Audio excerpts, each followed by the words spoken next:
નમસ્કાર દર્શક મિત્રો, આપનું સ્વાગત છે બ્રેકિંગ ન્યૂઝમાં. આપ જોઈ રહ્યા છો ગુજરાત ન્યૂઝ 24. સમાચાર આવી રહ્યા છે ચિત્રાસણી ગામેથી.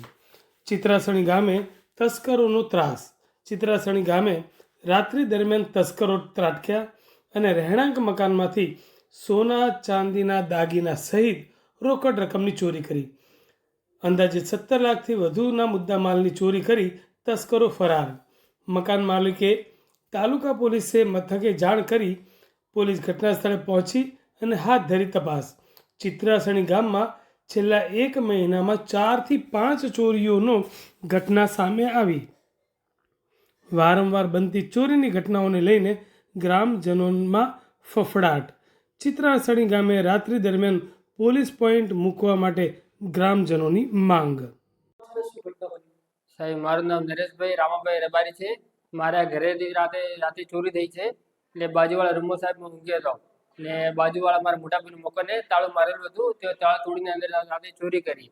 સવારમાં હું ઉઠ્યો તો મારો દરવાજો બહારથી બંધ કરેલું હતું. એટલે પછી મેં ખોલીને એટલે મારા ભત્રીજીને મેં ફોન કર્યો.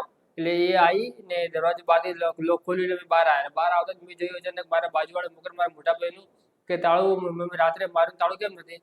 એટલે ખોલીને અમે અંદર જોયું તો સાહેબ બધી તિજોરી તોડેલી હતી. સામાન બધા વિખેર કરેલો હતો. કેટલો મુદ્દા અંદાજે સાહેબ ઘણા મારા મોટા ભાઈ તો બહાર એની ફેમિલી સામાન દાગીના 6-7 કિલો જેવી ચોરી હે ને 7-8 તોલા જેવું સોનું હોય ને અંદાજે 1.5-2 લાખ જેવા રૂપિયા રોકડા મૂકેલા હતા. કેટલો મુદ્દા અંદાજે જે સાહેબ ઘણો 18 કે 20 જેવું થાય.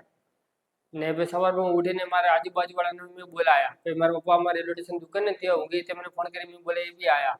પછી અમે ગામના સરપંચને બોલ્યા. સરપંચ આવ્યા, બધી વાતચીત કરી. પછી અમે પાલનપુર તાલુકા પોલીસ સ્ટેશનમાં જ્યાં ત્યાં ફરિયાદ કરીને આવ્યા. એના પછી પોલીસવાળા સાહેબ બધા આવ્યા, પંચનામું કરીને ગયા.